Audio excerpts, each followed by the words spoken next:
Hi guys, welcome back to my channel.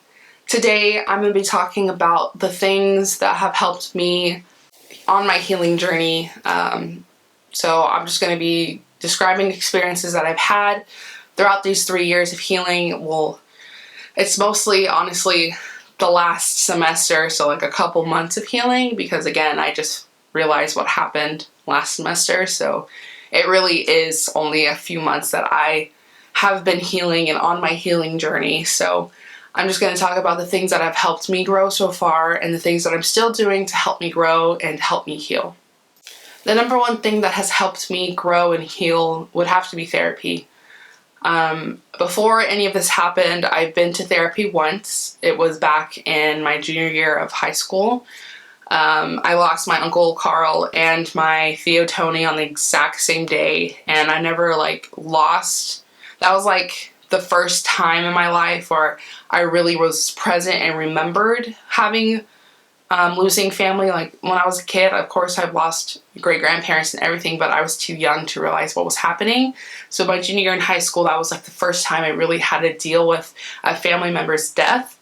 So I had to go to grief counseling in my junior year of high school. Grief counseling is a little different than the therapy that I'm going through now, but just going to therapy then helps me, and I know that therapy is a great resource for everyone or anyone who needs it. So just going through that therapy, I knew that I could go through therapy again now with this. So like I said in my last video, I went to the health center at my school and just had an emergency therapy session. I didn't have an appointment. I just walked in and said I need to see someone right now. And that person that I saw, I still see to this day. And he is probably the best therapist I could have ever gotten for this, and which is very strange to some people when I tell them that my therapist is a man, especially after the trauma by a man. But this therapist is just, he's helped me so much and grow so much. He has a daughter, so he can relate to how I'm feeling, like if this was his daughter, like what would he do kind of thing. So it's kind of like a father figure in a way. So I think that's why it is helping a lot. But the therapy that I'm going to, it's like once every 2 weeks or so, or if I need to go in for an emergency therapy appointment, I can.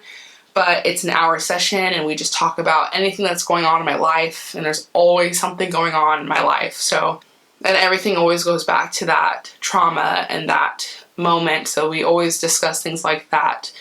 But there's just a lot of stuff that I go through in life and that everyone goes through in life. So the littlest thing, I can get triggered way more because of the trauma.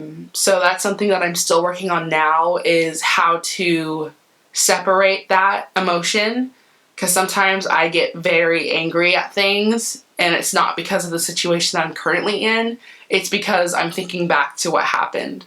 So that's a lot of thing that survivors go through, is trying to differentiate the environment and that we're not threatened, we're not in harm's way, but we just can't help it. We're just thinking about what happened back then or what happened recent, and it's just something that overcomes and overpowers you.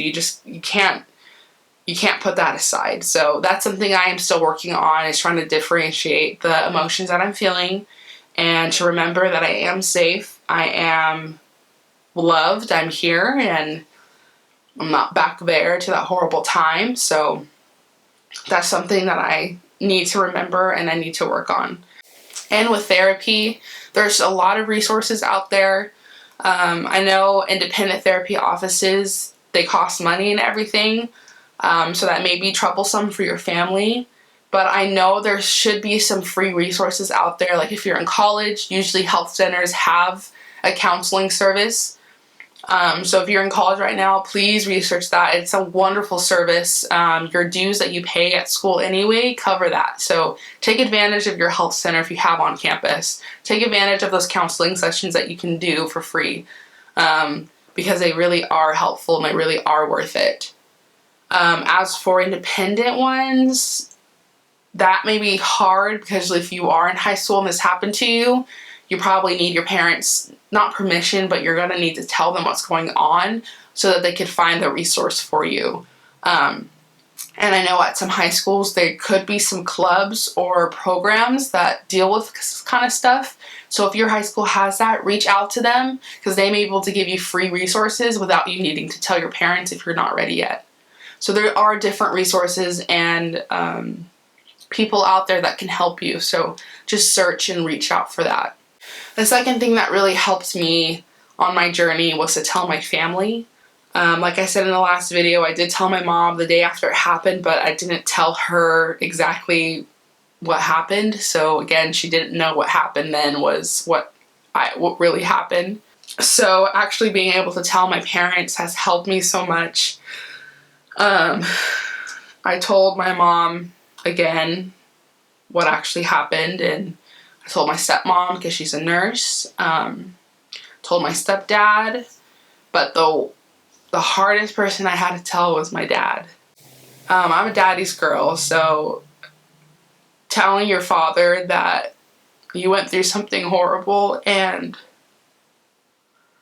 you know, it wasn't, of course, like he couldn't have done anything because I didn't say anything, but still just to see the look on his face, it was just really hard. But our relationship has built so much more because of that, and it's brought my family honestly closer than before.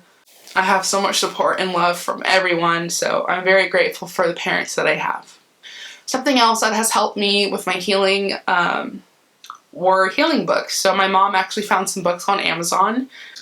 So the first book that I read was Broken Spirit to Boundless Joy by Kathy Bates. Not the actress Kathy Bates, but a different Kathy Bates. And in her story, she was talking about her sexual assault and how she found healing through Christ. So it's just a different type of book. You know, if you're not religious, there's other different types of books out there. But I also have another book called Beauty for Ashes that I'm currently reading right now. And it's by Joyce Meyer. And it was crazy because when I was reading the book by Kathy Bates, she mentioned this woman named Joyce Myers who have helped her on her journey, and that's the book that I'm reading now. So it's just like a coincidence that I should be reading these books, but you know, those types of books can help you. Again, it's just hearing someone's story and just knowing that you're not alone. So if this video alone is going to help you, then I'm so happy it is, and I'm so happy that you're healing as well. But if you need that extra material, there's plenty of books online that you can read and look into. You can listen to a podcast maybe about this. There's just a lot of resources that are out there that can help you. Another thing that has helped a little bit that I haven't really been taking advantage of would be just taking time for yourself. I'm doing it now because of the coronavirus. I'm indoors all the time now, so I am taking time for myself. I'm, you know, making videos again, and I'm getting ahead on homework, and I'm having like beauty days with myself, like doing like spa days and stuff like that. So just taking time for yourself really does help because it's your body, it's you. You need to take time for yourself and help yourself heal, because if you aren't healing yourself, you can't be 100% with anybody else. So you really have to work on yourself first. Something else that I've mentioned a couple times, but it's managing your triggers. There can be something big or very small in your life that will trigger you in an instant and take you right back to that moment. You just have to learn how to manage that. And it is hard because sometimes your emotions just take over and there's nothing you can do, and it is okay to cry. It's okay to break down here and there, to let your body flush out all that emotion.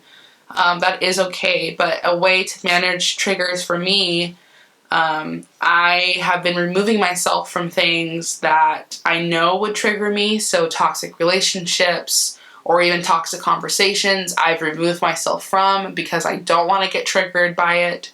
There are a lot of movies and TV shows that relate to this kind of stuff, so if just seeing something that similar triggers you, I suggest not watching those for a while until you're on your healing journey where you can go back to watching things like that. So just finding something that will help you manage your trigger. Breathe in and out for 10 seconds. Count to 10. Tell yourself that you're safe, you're loved, you're supported, you're here. You're not there again. You are here in the present, and that you are safe. And it's helped me, so it may help you. And these last two things that I'm still healing and still having a hard time dealing with is not blaming myself and forgiving myself. And that's something that I have been struggling with because I know that it wasn't my fault. But there's always that little section in your brain that tells you that everything that you do in life is your fault. It's something in your brain that always tries to sabotage you. So I'm just trying to work on ignoring that part and knowing that I did nothing wrong. I'm a survivor. I made it. I'm here. And I'm growing and I'm still working on myself. That's just those things that have helped me with my healing process. Everyone is different. Everyone's going to grieve different. Everyone is going to experience things different. But if this gave you some type of clarity, I really hope that it helped you. And again, if you need someone to talk to, always reach out to me. Reach out to someone that you trust with all your heart, because they will always be there for you, always. So stay tuned for next week's video. It's going to be the last video regarding these types of content. And I'm going to be giving more advice and tips on how you can cope with what has happened to you, and how you, if you're watching and you know someone who's going through this, how you can help your friend or family member cope with what has happened. Thank you guys for watching.